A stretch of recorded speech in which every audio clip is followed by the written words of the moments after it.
All right, we're back, and we have a special guest with us today. From chasing points on the QS to chasing swells across the planet, he's built one of the most impressive careers in modern surfing. He's a standout at Nazaré, one of the winners of the 2025 Best Team Performance Award at Nazaré, along with team partner Clement Rosero, and was the biggest wave award winner in 2023. Outside of competition, he's the creator of one of the most watched series out there, Von Froth. Born and raised in Portugal, he's the son of a German father, nice guy, I've met him in the past, and a Swiss mother, and is fluent in multiple languages. He's the founder of Mountains of the Sea, a big wave project whose mission is to master the world's most powerful waves by blending high performance and innovation, as well as giving back to its community through experiences and restoration efforts. A surfer who is comfortable threading a 6-foot barrel as he is into dropping into a 60-foot bomb. Ladies and gentlemen, the one and only Nic von Rupp. Nic, so stoked to talk to you, man. Thanks for coming on the lineup. Jesus, Dave, the one and only. You're the one and only. Well, there could be multiple ones and onlys. We're in slightly different categories, I think. But where are you talking to me from today, man? Are you home in Portugal? What's going on? I'm in Portugal. Just got back from Nazaré. Surfed some epic 10-foot barrels this morning. And yeah, just drove back just in time to not miss out on this opportunity to talk to the master, Dave, the master of the podcast, That's very kind. That's very kind. It's one of those interesting things that for people who haven't actually been to Nazaré or haven't been there long enough, it's such a unique venue because it's an amazing wave when it's 3 foot, 5 foot, 10 foot, and then obviously holds the biggest waves on earth. Being someone who lives there and gets to surf it in all its faces, can you give our listeners just a little more background into what the wave's like on a week-to-week basis? This is it's incredible. I think it's one of the world's surfing's best God's creation. Let's say that. I think obviously you have Chopu, you have Pipeline, you have Jeffreys Bay. You have all these incredible waves like Namibia, but Nazaré has to be in that top 5. Just that, amphitheater, that headland sticking out into the ocean where you can see some of the biggest waves in the world, but also when it's smaller, it's one of the best beach breaks in the world. So, when it's, let's say 3 foot all the way up to 20 foot, it's just like these massive wedges, or even like 30 foot or 50 or 60. It just has the same formation, obviously when it's smaller, it barrels more. It's funny, people always refer to Nazaré as the big mush burger. I think that that's a total myth because there's huge barrels to be had. You just have to have the balls to ride them. The further inside you go, even on those massive days, you just have to want to be in a really, really bad position if you don't get out of the barrel. So yeah, I mean, Nazaré is incredible. It just, all those peaks, all those wedges, how the wave just like peaks up from 3 foot to, close to 100 foot, I would say. It's just insane. And everything, the whole environment around there is just mind blowing, how the headland sticks out into the ocean, attracting like millions of people that are not related to surfing at all, just to see that world's phenomenon is quite insane, and everywhere you travel, Portugal has really turned into a stamp of big waves, I remember going to Indonesia and being in, a couple more, impoverished regions, less educated regions. And when people say, talk about Portugal, there's 2 things that come up. It's Ronaldo, the world's greatest soccer player. But also, the biggest wave, Nazaré. So yeah. Talking too much about Nazaré. Someone's barking in the background. They got excited. They're big. My daughter's dog. She's excited about Portugal as well. It's so amazing. Like I got to go to Portugal. My first time was 2009. Rip Curl had their search event, and we had a 3-event stint through Europe. We had France. It was the last year we did Mundaka as a CT, and then that search event was in Peniche for the first time. It's a beautiful country. Jesus. hold on 1 sec. Hey. I got a dog as well, happening. Dave. Oh my God. I mean, we should show her if she's going to interrupt the episode. It's the culprit. Oh my God. What's What up a with that guy, man? He looks funny. raccoon. Oh yeah, that is a strange dog. Where was I? Yeah, so I was talking about, you know, getting to go to Portugal for the first time. I was blown away by it. It's such a beautiful country. The people are so welcoming. There's so many waves. And surfing wasn't new back in 2009, and Nazaré wasn't new. But in talking to so many folks in the big wave community over the last couple of years, it's amazing how many of them in recent years reside in Portugal. They reside in Nazaré in the winter season. That's where they base. That's where they train. That's where they take advantage of the swells. And someone described it almost like an Olympic village. Like, you got all these big wave surfers from different countries, like coming to Portugal and living there. And as someone who's lived there their whole life, I'm curious if that's changed a lot in your lifetime, if that's like a recent phenomenon, and just what it's like at this time of year in that part of the world. I mean, surfing, there's no country in the world where surfing has changed so much in the last 20, 25 years, you know? I mean, it was unthinkable to be a professional surfer from Portugal when I started, you know? And and it was kind of like, dude, you wanna make it in surfing, you got to go to Australia, you got to go to Hawaii, you got to go to the US. If you want to like get the taste of big waves, you know, so you can face the waves in Europe, you got to go to Hawaii because that's where people are, that's where all the technologies are, that's where the charging is, that's where the big waves are. And that's how I grew up, you know. I started going to Hawaii when I was 13, 14. Little did I know that, you know, the biggest wave in the world was just at my doorstep, you know. And it's crazy. I was right there like 2004, 2005 when Ross Clark-Jones, Manoa Jole, and a bunch of Portuguese, José Gregorio, came and saw Nazaré for the first time. Like, there was a big expedition from all these international surfers, and I just happened to be invited to see it, you know. And you know, I mean, Ross Clark-Jones, you know, chasing storms or whatever his series was in Australia with Tom Carroll, chasing all these massive swells, pulling into massive slabs, getting pounded. This guy was my hero, you know. So I'm looking at him, looking at Nazaré, like this perfect, pristine, you know, as big as it gets, Nazaré kind of day, and I'm waiting for them to head out, you know, and then when you see your heroes buckle, you know, you're like, holy shit, you know, these guys are not going to go out, you know, like this is like perfect conditions, I thought, for a big wave surfer. But they ended up going to another spot because Nazaré was just too big. It was too dangerous. No one was prepared for those kind of waves. And that was like a shift in mentality. And it's been insane, you know, like I really feel that the tables have turned, you know, or the seats in the table have turned. You know, back in the day, every European surfer had to go to Hawaii, base themselves in Hawaii to progress in big wave surfing and feed off big wave surfing. I feel like, you know, everyone needs to come to Nazaré. Everyone that aspires to become a big wave surfer needs to come to Nazaré to, you know, to be fed big wave surfing.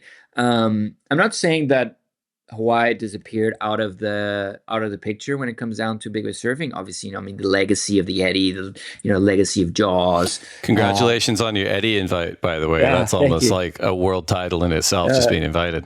I mean, for me, it's like, it's such an honor. Yeah. As a European to be invited to the Eddie, you know, like it's always been an event where you had to be part of that crew to make it in. And it's just like, it feels really good to represent my country and my people in this event.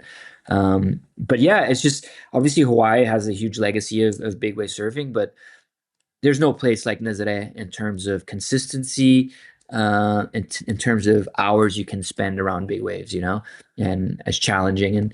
And it really has transformed the country, you know. I feel like surfing, you know, when you first came to Portugal, that event, Nazaré, Tiago Pires, Frederico Moraes, Vasco Ribeiro, all these Portuguese surfers have played a huge role into development of surfing in Portugal, you know. And these days it's one of the biggest sports.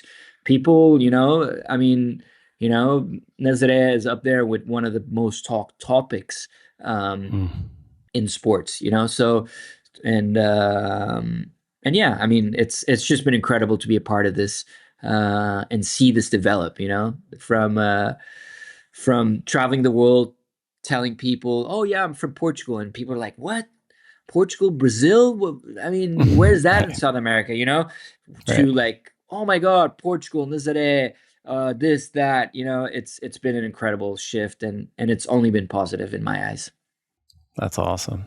How does this particular season look like it's stacking up weather-wise, just from your sort of expert perch for a Nazaré season? Yeah, I mean, I've been playing. My preparation for the seasons have always been the same. I question myself, like, fuck, man, I train really hard. I train every day, in the gym, in the swimming pool. Like, I don't know. It's funny that you mentioned the QS days. Sure. I forgot about those days, but it's just like something that competitive surfing brought to me was the consistency, the hard work, setting goals, working towards them, and that's how I approach my big wave season. Like I'm not the kind of guy that sits in my sofa and smokes weed and waits for the next swell. I really like I train hard in the gym to prepare, because I mean, you're facing nature, you're facing life and death, like we've seen it with Tom Lowe, we've seen it with so many surfers, especially out in Nazaré. You never know what you're going to face in terms of big waves, and I just want to be ready. So for me, the last 5-6 years, maybe even 7 years, I've been training really hard in the gym, from August all the way to October for 3 months, just working really hard on my cardio, my strength training, on my apnea, and then just taking it out to the water, yeah, and just waiting for the next big swells. And that's what I've been doing. So just been waiting, training, getting ready, getting equipment ready, and yeah, I mean, today was like 10 to 15 foot already. Like August, we had massive waves. So it's like it doesn't stop, man. It doesn't stop over here, and Portugal is such an important route in the big wave scene these days because of that. It's just so consistent. It's during season, it's 20 foot every day. And yeah, it's the end of the season. If we don't prepare for the season, we're done. Like Yeah. um, injuries, and we're not ready. Like for surfing every day for 6 hours. Like got to train to take on a challenge like that, I would say. Yeah.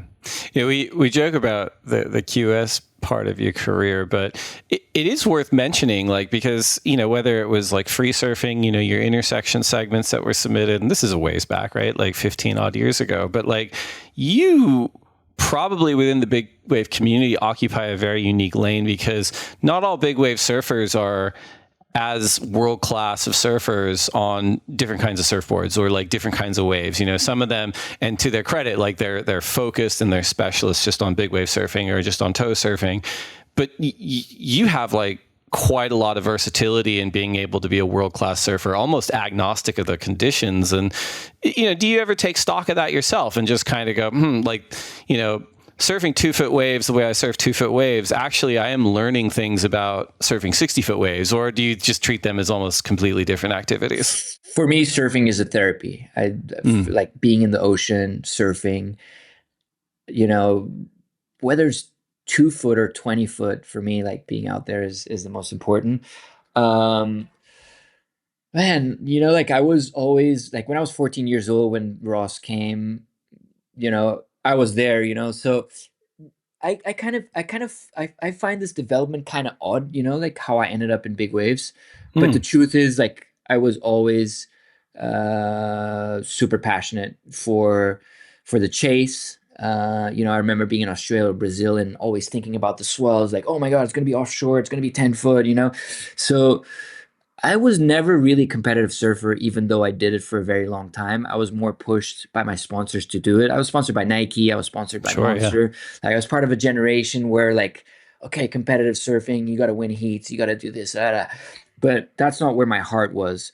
I was just, yeah, it's, yeah, I just, I was always very passionate about like getting and season QS season finishing, competitive season finishing, and kind of moving on to like chasing slabs and so on. And I mean, like when you're driven, which you learn how to be on the QS and resilient, you just, I mean, you just kind of I mean, you're always looking for the next thing, like whether it's like bigger barrels, bigger barrels, bigger barrels. And when I moved into big waves, I never imagined myself like being the Nazaré guy or, you know, being invited to the Eddy.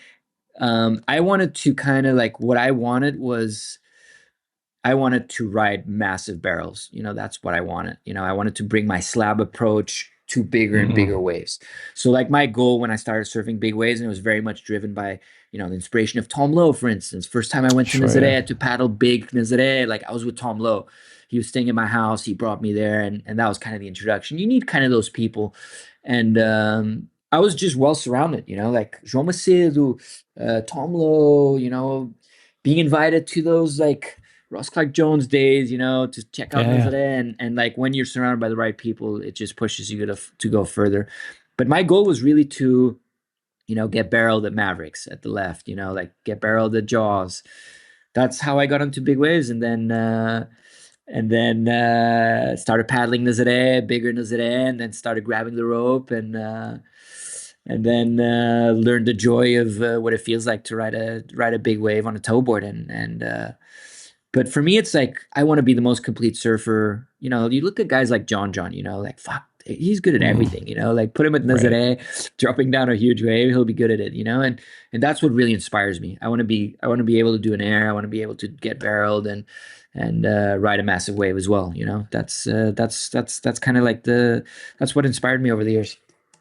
Yeah. I mean, even back then when you were sort of a young pup, like one of the lines, like Pat O'Connell is a good friend of mine, but he was at Hurley at the time. And I remember vividly him just being like, hey, this kid, Nick, like at Pipeline in Indonesia, like he loves like heavy waves. And it's sort of that like the Western surf culture, like built-in bias of like, before we became exposed to it, we're like, oh, there's like heavy wave surfers in Europe. Like that's something interesting. And then as you get exposed to the kind of waves you guys have over there, you're like, yeah, of course. Like if they survive, they're going to be world-class big wave surfers. Fuck, I mean, Pat, what a legend, man. Yeah, he's been such a support in my career together with Bob at Hurley back in the day. I remember early, like these days, everyone has an Instagram account, everyone has a YouTube, everyone makes videos, but that wasn't obvious back in 2012, and I remember I went to Ireland, I did a video and it kind of blew up. It was like the start of the internet, like Vimeo style. And it was like I went to the Hurley office and Pat and Bob came to me and they kind of told me like, hey Nick, you know what? Like we'd rather you go to Ireland, we'd rather you like get barreled, do these videos than going to Brazil and winning the QS, and I was like, wow, fuck, that's the dream. So they kind of opened that door, where I kind of like, I was obviously very pressured by the sponsors to, qualify for the world tour. Yeah. But it just came to a point where I was like, you know what? Like, even though I had the confirmation from Pat, it took a while, like it's like you're a sheep in the herd, like you're following the herd until you succeed. And it's really hard to kind of like move away from the herd and do your own thing. And yeah, it was just like it came to a point where like I was in South Africa for a contest in Belito and I just lost. It was terrible. 1 foot. I was with Connor and Cole Rothman, Billy Kemper were like at that Century Swell in Kandui.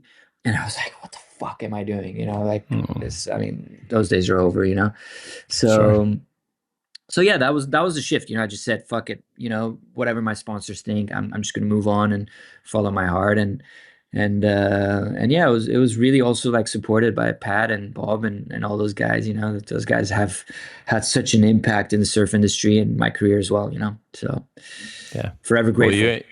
Well, and you ended up in the right place. We're going to take a quick break to get a word in from our sponsors. When we come back, we're going to dial the clock back on Nic von Rupp. Don't go anywhere. All right, welcome back to the lineup. I am Dave Prodan here with Nic von Rupp. Nick, we've talked about a little bit just of where you're at right now and kind of touched on the unique pathway that you took to get there, but you yourself come from a pretty unique surfing background as well, right? Like dad, we mentioned, he's German, mom Swiss, born and raised in Portugal at a time, as we talked about before, Portugal was really known as a world-class surfing location. So can you just talk to us about, early family life and how you first got introduced to surfing? Well, man, I don't know how I ended up in surfing, to be honest, but it felt like it was meant to be. So my dad lived in California for 35 years. My mother was studying over there. My brother was born in Santa Monica, and it was during the 90s. So California was pretty dangerous. And they decided to relocate back to Europe to be closer to the family. We ended up in Portugal because Portugal has a similar climate to California, let's say. Super similar, yeah. Yeah, and then it was just, my parents don't surf. My parents were battling to survive at the time. So like, they're working from 8 to 10 every day. I grew up in an office, like just, it was just so random that I ended up in the beach, but I was always super active. Like sports had to be part of my life. And I remember like my early years, my dad used to play these cassettes, like obviously this is like super cheesy, but it's true. Like we're listening to the Beach Boys or something. My dad was super Americanized back then. And I'm sitting in the back of my dad's car, and there was this song about the Beach Boys about surfing. And I was just like, I just felt something, I felt something about surfing, and I felt like, it was kind of like it was meant to be. And then I only got to the ocean. We relocated closer to the ocean, and I just started playing in the waves with the bodyboard, and it just evolved from there, And when I got into the ocean, I just fell in love instantly. It was drop everything, surf. And I was super active. I was that kind of super active, high energy, ADHD kind of kid. And the ocean just calmed me down. Um, and it was just awesome. Like growing up, surfing was just starting. There was a bunch of competitions around. I had a great community. I was supported by João Macedo, um, which is, later on revealed himself to be like a big wave mad dog.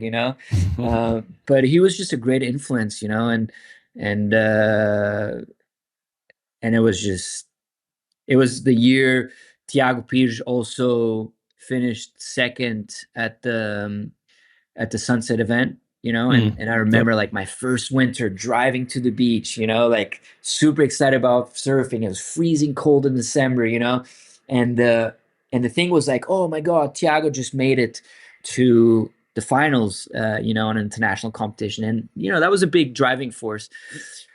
I never thought I was going to be a professional surfer. I was just Mm. passionate. I had so much love for it. I wanted to be in the water all day. I wanted to progress, not to be sponsored, not to be famous, not to live from the sport, just because I loved it so much. And that's the love I have for surfing. I just love being in the ocean and sharing it with my friends. I think surfing is extremely therapeutical. And I hope that everyone gets the chance to share the ocean with another person, with a friend, just like I did back in the day. I think it's great for your mind, Yeah. soul. Yeah, and I mean it's interesting. Like you can get exposed to like elite level athletes inside and outside of surfing, and when they are candid about their motivations and getting into whatever activity they ended up becoming professional at, it to your point, like it rare the ones that make it rarely were they like I wanted to get a sticker on my board or I wanted to be paid to do this. Like the why for them getting involved is like so much more foundational than that. And sounds like you had it too, and obviously it worked. And just because you didn't intend to become a professional surfer, sounds like that motivation, your talent, and all the work you put in obviously led you down that path. What was the first kind of conversation you had, or the first moment where you recognized, oh, this maybe I am going to be a professional surfer? Uh, it's really funny. I mean, when what we were just saying makes, I was the kind of kid that was like at the contest asking autographs, Right. loved all the stickers. All my room was filled with stickers and posters, So it's kind of funny. Like these days, like sometimes I'm in the other side, there's these kids coming up to me asking for a picture or something like that, and it just makes me smile, because that was me, like that was me 20 years ago. And Saka, Thiago is a great friend of mine, and he remembers me, being that kid back in the day. But yeah, I mean, Jesus, the moment I realized, I don't know, I probably like I started doing well on the junior series when I was 16, and then I qualified for the Yeah. World Juniors. I ended up fifth on the World Juniors. I was competing for Germany at the time, so I was beating like guys like Albi, Tori Meister, and like I mean those big guys, sponsored by Billabong and like all these hype and stuff like that. And all of a sudden, there's this German guy just beating these these dudes, and it was kind of like shit, man. Like, frick, maybe like it was it was kind of hard to believe like that things were developing that way. Then I got picked up by Nike when I finished school, and it was still hard to convince my parents that like, hey, like there's an opportunity here to be a pro surfer. Like my parents wanted me to go to uni, and I was independent since I was like 16. I wasn't on the contracts like the American fellas were. I was always an underdog, always trying to survive. But that made me stronger. It made me fight harder. It made me understand what it takes.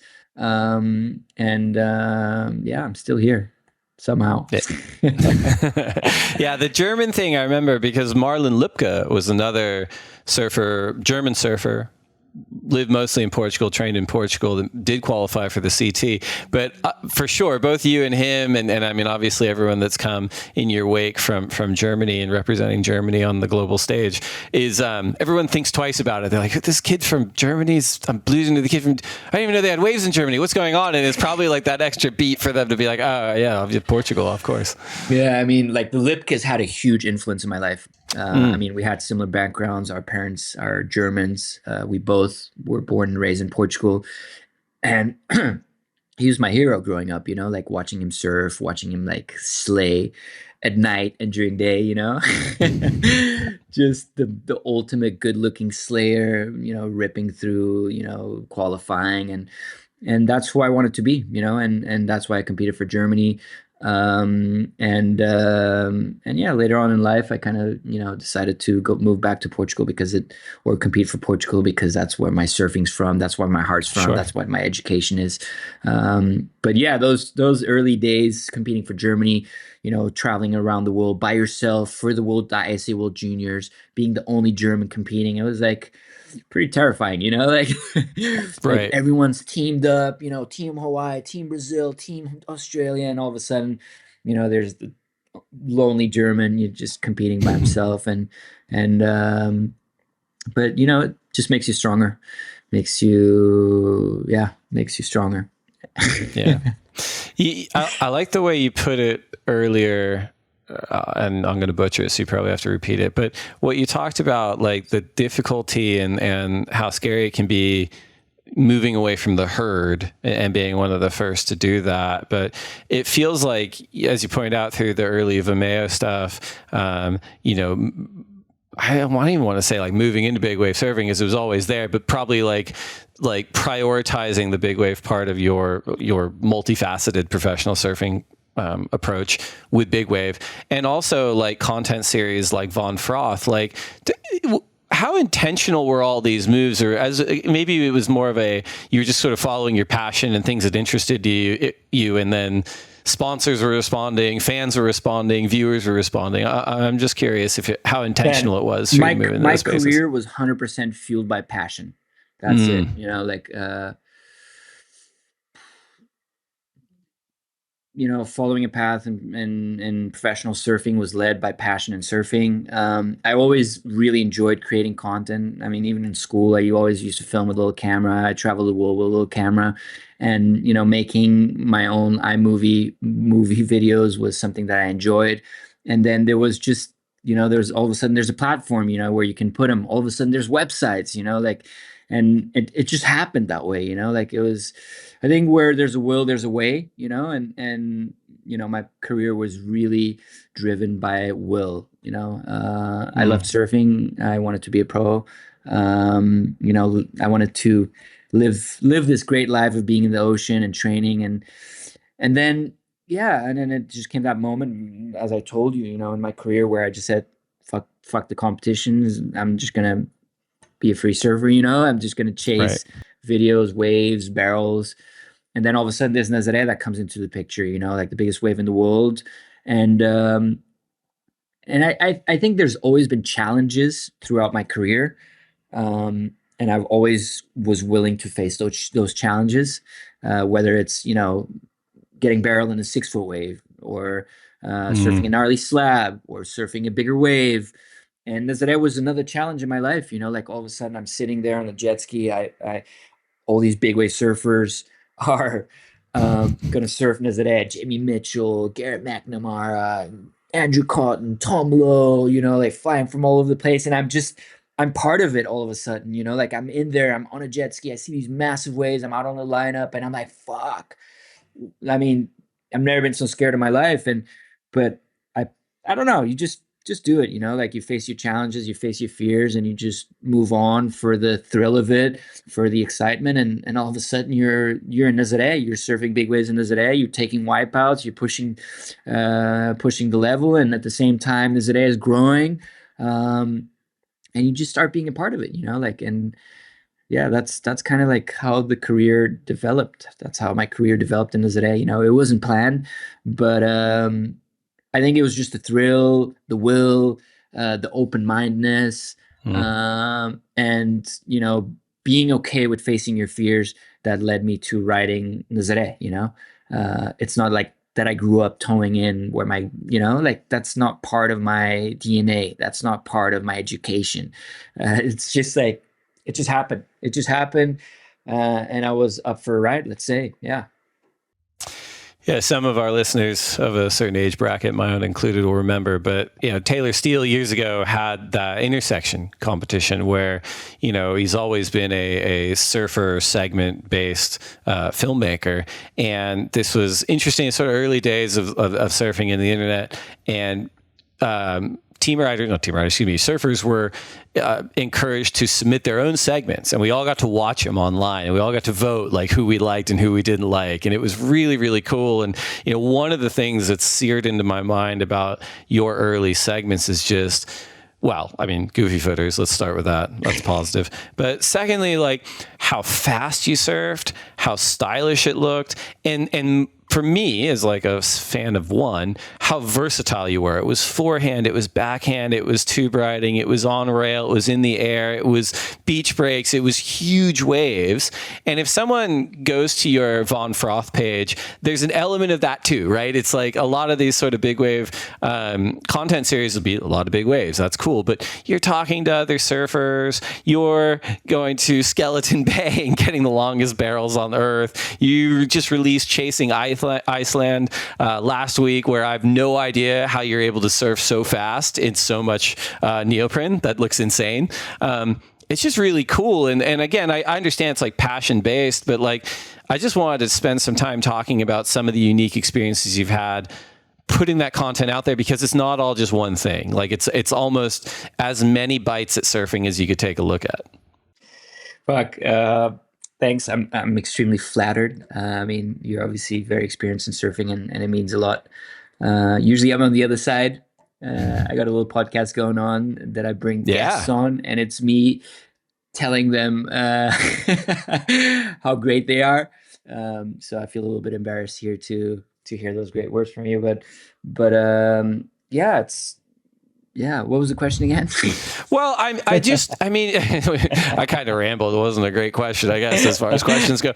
But like, it seems like an awesome way to showcase surfing in all different forms, like to people that love it. Like, and as someone who watches as much of it as I do, like, I just love going here because you kind of never know what you're going to get. It may be like a conversation with Rob Machado. It may be like, he's getting barreled in Namibia. It may be like, here he is with Albie Layer in Iceland. It's really exciting. And I'm wondering if any particular kind of content over the last year or any sort of trip has stood out to you just in terms of how much you enjoyed putting it out there. Yeah, I mean, it's yeah, I have an issue in sitting still, like especially Mm. these days with surf forecasting, you know exactly what's happening everywhere in the world, and FOMO hits hard, so you just you just chase the swell, and I mean these days as trying to make it in professional surfing, I mean content creation is super important. We got a team that we work with that creates content, which I'm also a part of, and we just have a hell of a time doing it, and people enjoy it, and that's what drives me because it's so much work. Mm. So much work. It's financially not rewarding, and it's just great. When you pull up in Kauai, for instance, like the father of a friend of yours comes up, that you never met him, and he comes up to you and kind of tells you like, "Fuck, man, I love your videos," and that just makes it all worth it. It's not for the ego, but it's for the respect of the community. It's that's what you live for, to inspire people. There again, it's not to pump yourself up, but really to inspire the surfing community for the better, and inspire some groms to take it to the next level. So yeah, that's why I do it, and I have fun while doing it. Yeah. You mentioned content is king, and something that I've had a front row seat to in surfing, and it's happened across all sports, is like the rise of social media and sort of how ravenous fandom's appetite can be for more content, for more access, for more, in some cases, invasion of privacy. I'm wondering if you've given that much thought in terms of how you protect, your personal life from your professional life, given that you are, a global icon in a lot of ways, and someone who does let people behind the curtain quite a bit. Is it something you have to work at, or is it just you feel like you kind of naturally have two different lives, personal and professional? Sorry, can you go again? Yeah. I'm just curious. Is being sort of a global icon and having, your fans have access to you a little bit behind the curtain in some cases on social media or through the Von Froth series, do you have to work at protecting your personal life from a professional life, given that everyone wants more access, but it's probably important to keep some personal stuff personal? I mean, obviously,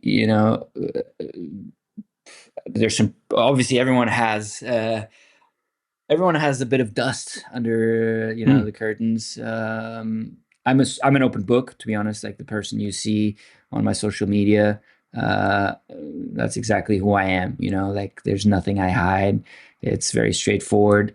I try to treat everyone equal, be the same person for everyone. Obviously, there's days I'm a little bit more sad. There's days I'm a little bit more quiet. There's days I'm a little bit more excited, just like everyone else. But that's me. I mean, I think it was Tom Lowe that entitled me as the Von Froth, and that's who I am.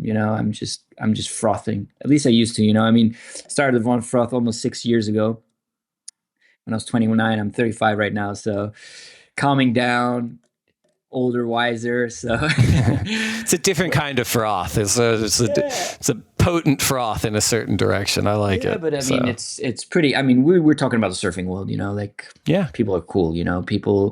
People are not invasive. People Mm. are nice. High fives, picture here, picture there. And people are nice. People are cool. Like they admire your work. They're stoked. They're it's all a big family. So I appreciate it. I think I think Kelly Slater would tell you a different story, but Well, maybe. I mean, it's interesting you zeroed in on the surfing world part of that too, because I do think in a lot of ways it is the most accessible sport to everybody, right? There's no other sport where you and I could paddle out in the morning and Kelly paddles out to warm up for his heat. You know what I mean? It's the same ocean. Everyone's allowed in it. And so I do think that you're right. Like that does lower the invasiveness a little bit, where it's like, here are people who we consider to be like supernatural superheroes, but they're in coffee line next to me, and they're taking turns getting waves. So it is, I think it's a healthy balance compared to maybe some other sports. Dave, you've been around for so long. I have a question for Yes.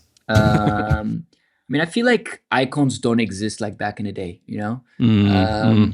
Do you agree? Like maybe it's me that don't look like I don't look at surfers the same way as I used to. I don't know. Maybe social media has ruined the icon status, the untouchable. I don't know. What's your perspective on that? You know, is there someone that Yeah. is so admired like Kelly Slater and Andy Irons these days? Man, it's a good question. I do spend a lot of time thinking about this in my day job. I think Kelly's a unique person, right? Because you could argue that for 30 years, he was the next best thing in surfing for a community that's obsessed with the cult of youth. That's just how good he was, you know? And we're fortunate that we got to bear witness to that on one side, but on the other side, it did probably suffocate the next stars that came out of that, right? I think that's part of it. I do think another part of it too is, you know, back, I'm 42, I'm older than you, but like when we were both younger, it was probably a simplified delivery system for us getting like surfing content. It's like there was a tour, there were magazines, there were videos, you know, the endemic brands, you know, your Quicksilvers and your Billabongs, your Curls, your Hurleys, they were across all of it. They owned half of the tour. They were invested heavily in the magazines. They're invested heavily in the videos. So it benefited them, I think, to like focus in on a few people, right? And so I think there were less people that probably had the opportunity to become stars. And I think you're right. I do think there's something to it with, it's kind of what I was saying before in the question is, I think social media has maybe given us too much access to people, not just in surfing, but like across the board.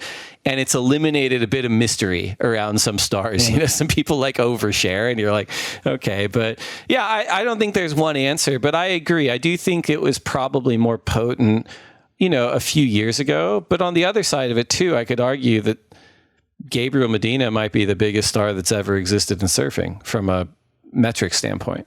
You think so? Yeah. Yeah. I mean, and it's hard. I mean, there's different ways you could take a look at it, but like, I think Gabriel Medina is a global surfing star and I'll take the surfing out of it, a bona fide national star in Brazil at a level that we've never seen before in surfing. Like Mick is probably close in Australia. I don't think Kelly ever got there in the US. Yeah, Really? Yeah, and the U.S. is interesting, right? Because even from a surfing standpoint, like the U.S. culture of surfing fancies itself as kind of progressive, nonconformist in a lot of ways. Where we're like, I don't know about competition. Like Tom Curran's our deity, but we liked him more on the search than winning world titles. I think they work together, of course, but like it's a little bit like, you know, post hippie era, too cool for school cultural approach to it. We still have amazing surfers, amazing competitors, of course, but like culturally in the United States compared to Brazil, compared to Australia, I'd argue compared to most countries in Europe, surfing has yet to be accepted as a mainstream sport in the same way. Interesting. Yeah. What do you think, though? I mean, you're younger than I am, but I'm curious. Who were some of the icons growing up for you? Maybe we don't have a parallel in 2025. Yeah, it makes sense what you're saying. That you know, obviously there was more of an industry back then. The surfing industry was booming. They were investing into their few stars with a proper communication plan. I feel like, you know, there was not a direct to athlete access, you know, like there was more of a triangle, you know, like, okay, the brands would put out content of the athletes, and that's how the consumers would consume it. You know, now it's more kind of like direct to consumer. That has, you know, I feel like, you know, social media definitely has taken away the untouchable out of the icons. I agree with you. I don't know, like it's hard, you know, like obviously you got Italo, you got John, which is, I mean, one of the greatest, more iconic surfers ever. Gabriel, Griffin, Yago. Yeah. I mean, there's, yeah, it's hard. Maybe I was younger but you know, like talk about that's part of it too. Yeah. Taj, Kelly, you know, the Hobgoods, you know, it's a really heavy list of heavy hitters. I don't know that had a huge impact in my upgrading, I'd say. Yeah, you and I both. I wonder though too, like if we spoke to them about it, they would probably look at the athlete empowerment era that we have now through social media, and you guys are your own content creators, as being like, that's the way forward. You know what I mean? Like there's probably pros and cons to either side too. I don't know. I struggle imagining like AI, like doing like a daily like social media series. He's like, hey, it's Andy. I'm here with Borg and Kala. Like, what's on the plate lunch? Like, I don't think he just wouldn't do it. But yeah, who knows? Maybe we would have watched. You know what? It's really funny, man. Everyone used to make fun of vlogging, Now everyone does it. You understand what I mean? Like, everyone does it. Yeah. Everyone used to make fun of selfies. I remember like everyone was like, oh yeah, Kai Lenny's doing selfie, blah, blah, blah, blah, blah, like 7 years ago. Like, and now it's totally accepted, So I think it's just... it's not, I wouldn't even say it's accepted. It's like the way forward. I do think what you have is unique though. Like, I think there are certain vloggers where there's a substance to it and an earned voice because of what you've done, and that's not to like shit on other people, but there's probably some other vlogs out there, which it's like, it's fine. It's probably to a certain audience, but it's like, I don't know who that kid is. Like, I do think that people respond to content like yours because A, you're articulate, B, you're entertaining, but C, and maybe most importantly, there's an authority to what you're doing and saying because of what you've done, sort of thing. Oh man, appreciate it. Yeah. Well, let's take one more quick break, and when we come back, we are going to wind up our conversation with Nic von Rupp. Don't go anywhere. All right, welcome back to the lineup. I'm Dave Prodan here with the one and only Nic von Rupp. Nic, I got a couple things I want to talk about before we go, but you mentioned you had a question for me during the break, so I'll hand the mic over to you, sir. Yeah, I have a question for you. I mean, you seem like you have a good mind on surfing, and obviously, you've been around for a very long time. What's your take on the surf industry right now and how it's impacting the younger generations? Because when I grew up, like there was a whole train set up for me to get on and take me around the world to become the best. You understand? Quicksilver camps with Tom Carroll, Gary Alkerton, the best trainers, the best kids all together, going to Hawaii, going to Australia. We had all the support. That doesn't exist anymore. There's no money in surfing. Like kids are getting $5K a year, whereas like when I started growing up, not my case, but like there were some cases in 16-year-old kids making $1 million, that doesn't exist anymore. Like, what's your take on that? Like, what's the future in surfing? How can these kids be professionals? How can guys, that are not top 5 survive in surfing? Mm-hmm. That's a really good question. I mean, I think there's a few ways to look at it from my perspective. I think you'd look at like the 80s and the 90s when the sport was relatively young and you were a surf brand, you were kind of marketing two things, but they really overlapped. It was like, we have competitive surfers and these competitive surfers wear our products because our brand is core surfing. And if you aspire to be a surfer, you need to purchase our products, right? They're competitive surfers, but a lot of the content we liked because the way the tour was structured were these competitive surfers, were these world champions when they were free surfing, right? And so that gave rise to a power in sort of magazines at the time, in surf movies at the time, right? And if you think in the past, it's like someone like Potts is competing on a world tour, but then the best content we're watching is him in surf videos. Like similarly with Tom, in a lot of ways, he's having to kind of grind it out in beach breaks on tour at the time, and then he goes on the search, and it's this awesome kind of potency. Same thing with the Momentum generation. Same thing with, I'd argue, kind of the later group. The Lost crew, the Kai Neville group, etc.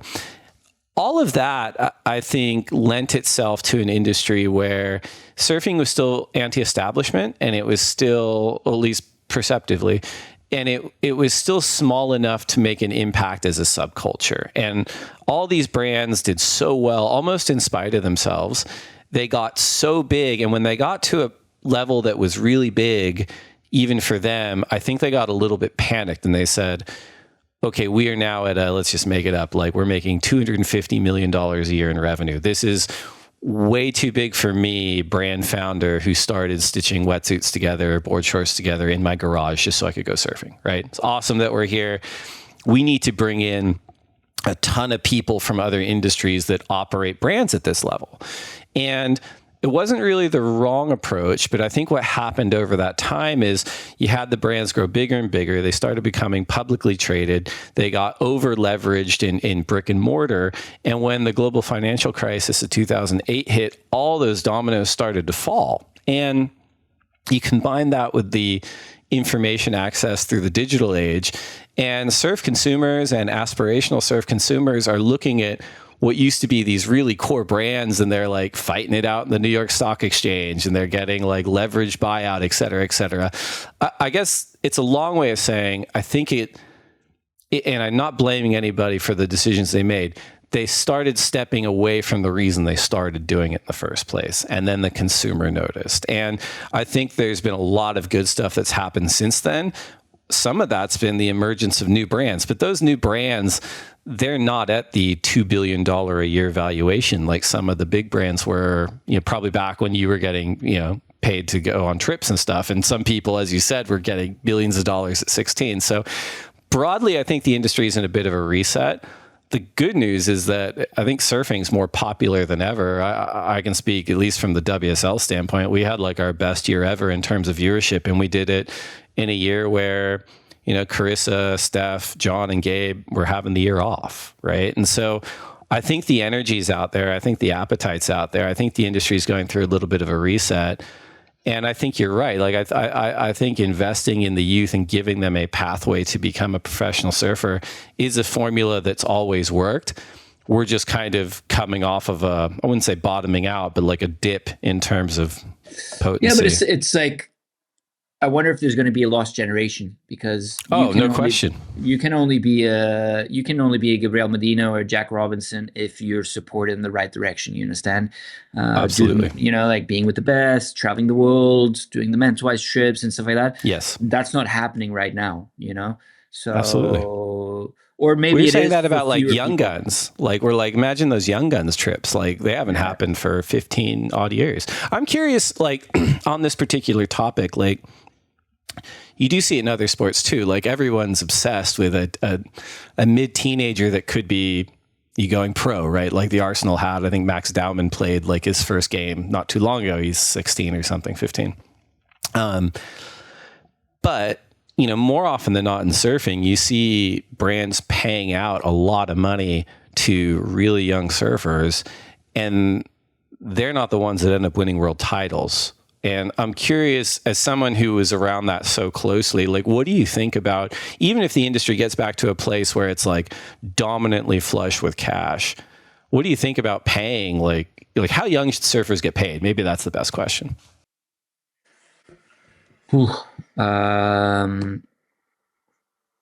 Very good question, because we've seen it. I mean, some of the most successful junior surfers are not around anymore from my generation, let's say, those that made the most money. I think if I would have a brand and if I would support a young kid, I would give him zero money. I would pay everything for him. I would make sure he's on every single trip, but I would not give him any cash until he's, let's say, qualified, or, it should be like a scholarship, let's say, like, okay, travel the world, you're with the best coaches, you're with the best filmers, I'll take care of everything, but you're not getting a salary until you're 18, just to keep him on track. I think that's how it should be, like it makes no sense for a junior surfer to make $1 million, I don't know. It's like, I don't mind that approach, because as you pointed out before, you can also incentivize it in other ways, right? Where it's like, if you take the approach that you laid out, hey, we will pay you and we will stand up your own YouTube channel and your own production. You know what I mean? Where it's like, and at some point this will make you money if that's the direction you want to go as well. It doesn't have to just be competition. I'm it's supporting really a young kid. Like for me, I've had so much support over the years from Lipkes, Thiago Pires, and like those little supports, Garrett and Nazaré, those supports have played such a huge role in my career. So I'm in a stage of my life and career where I'm not the most important piece, or I'd like to think so at least. Or I'd like to set my mind towards that direction. And I think one thing is you doing it for yourself. Another thing is doing it for someone else and seeing the joy of a young kid developing. So we're currently supporting like a bunch of kids, helping them out to develop in Nazaré. We had, a great kid, incredibly talented, little Camille this year. He won the biggest. He won the Young Gun Awards at the Big Wave Awards. Incredibly talented kid, amazing big wave surfer, amazing small wave surfer, good in airs, incredible. Uh, and it's like we're having those conversations, like I've always managed my career with my sponsors and try to Hmm. pitch projects to them, and now I'm starting to do it for others. Just trying to, get budget for them to, to be the best versions of themselves. And it's tough, like brands, it's tough. It's hard to get anything from a brand, it's hard to get Yeah. 5K, 10K. And then if you put it in perspective, 5K will get you to Hawaii, to Hawaii, work with a filmer, work with the coaches, get a quiver, that's 5K gone. Um, yeah, I mean, but what's 5K for a brand? Like they'll blow that in a dinner, Yeah. So, 5K does sound like a lot of money, but if you pitch it in a different way, like, hey, we're building this kid's career. We want him to be, qualify for the Olympics, be the next big wave Mm. surfer, do this, that, and for that we need, 10K for Nazaré, da, da, da, da, da. Building a project like that and making the brands understand that you need deep pockets to build a career. There's no way around it. You can't be a great surfer and not go to California, to Australia, and so on. So Right. so yeah, it's tough, man. It's so hard to get anything from a brand these days. And The it's the yeah. mentor. Yeah, I was gonna say the mentorship thing. It's interesting because I'm curious as how you see the next 3 to 5 years of your own career playing out, because there's so many different places where you can see like potent success. And as you pointed out, maybe you don't consider yourself the centerpiece anymore, but I'd argue you are in a lot of ways in terms of your surfing ability and still drawing so much attention to what you're doing. But you have your Mountains of the Sea project. You have a bunch of different things happening. So it's a really multifaceted career you've built for yourself. And part of that too, as you get older, it's sort of a maturity thing of saying like, oh, it's not me all the time. And you think like, I do want to, part of my role is bringing new people into this space and like seeing what they're going to do with it and handing it off. And I think people have a really hard time with that in 2025. I know I do, like, and I think about it a lot where I'm like, okay, like who's coming up next to do not what I did necessarily, but to do something better. And talk to us about the next 3 to 5 years. Like, how do you see your time playing out? One of the biggest joys I take is supporting. My parents have always been deep in social work, spending Christmas with homeless people, giving them Mm. joy. And that's the background I grew up in. And even though I was bred to be a selfish surfer about me and my wave and my title, I do feel like, some of the biggest joys I've had in my life is seeing other people's joys, whether Mm. it's, taking kids surfing for the first time, whether it's, working with disabled kids. In Portugal, we have great programs that supports people that are disadvantaged, let's say, Hmm. and also talented kids, see them progress, see them, you know, don't let them make the same mistakes as I did, and support them in the career path. It's something that brings me a lot of joy. I don't know. Obviously, I'm very focused on my career. I still, I see 5 to 10 years in front of me, especially in big waves.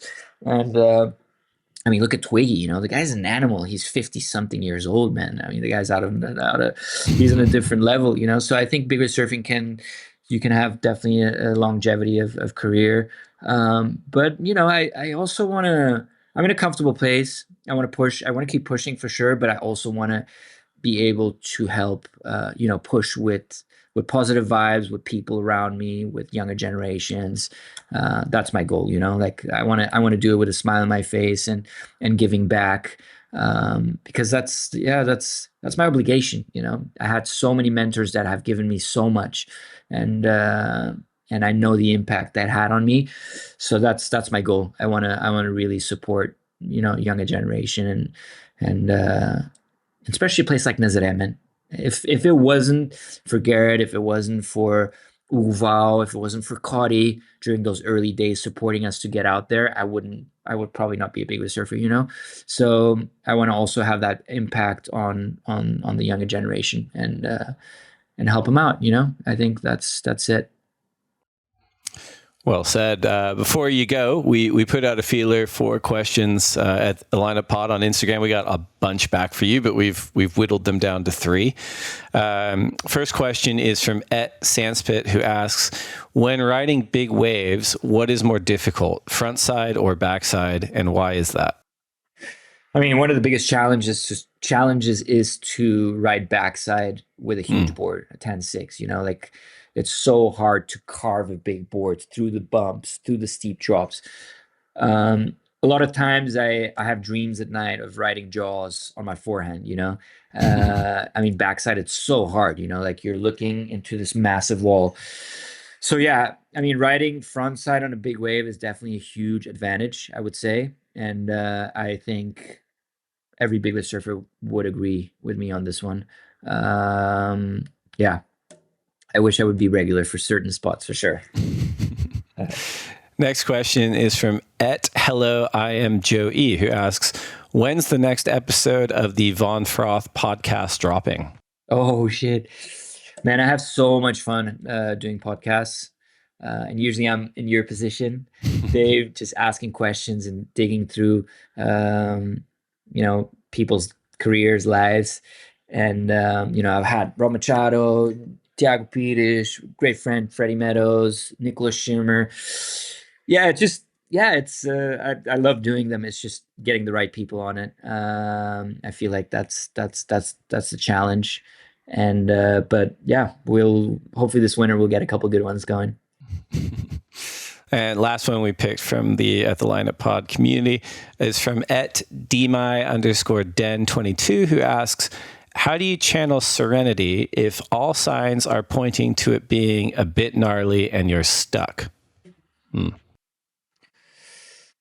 Yeah, I mean, managing your fears is the biggest challenge of big wave surfing. I feel like everyone has their doubts, their fears, their demons, and keeping calm under that pressure is the key.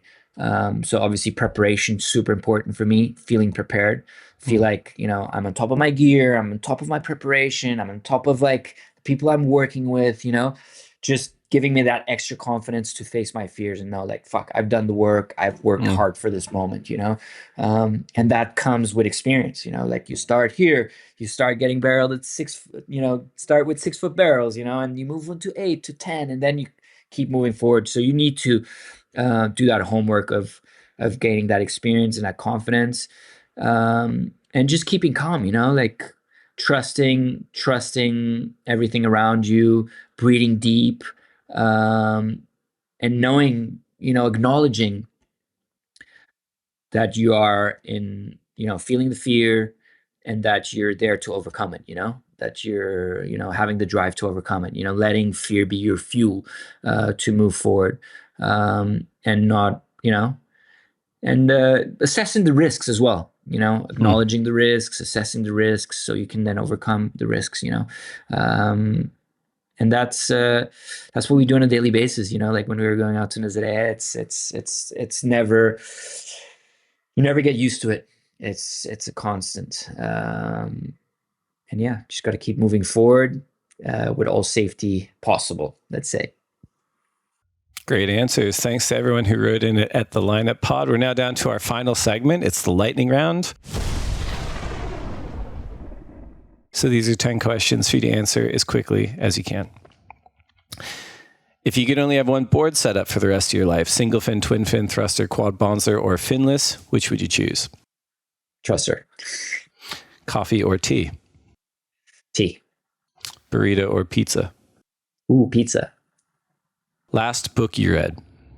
Sorry? Oh, last book I read? A small history about Portugal. Best surf film ever. Best surf film ever. Focus. What is one wave you never have to go back to? Arica. And if you only get to surf one wave for the rest of your life, you could dreamcast it. Perfect conditions, just you and your friends. Which wave would it be? Oh, for sure. My local spot, the Big Left, that we've been riding for the last couple of years. That's a special one. Best person to share a lineup with? Tom Lowe is pretty good. Worst person to share a lineup with? Tori Meister. No. Sorry. We all know the answer to that one. I'm not going to say it. Fair enough. Last one. Finish this sentence. I will next achieve a state of happiness by... If I keep surfing as long as I can, by staying healthy. Nic von Rupp, thank you so much for coming on the lineup. It's been awesome to talk to you. I'm so impressed with everything you continue to do. And yeah, look forward to catching up down the track, man. Thanks, Dave. Appreciate it. Thanks for having me. Legend.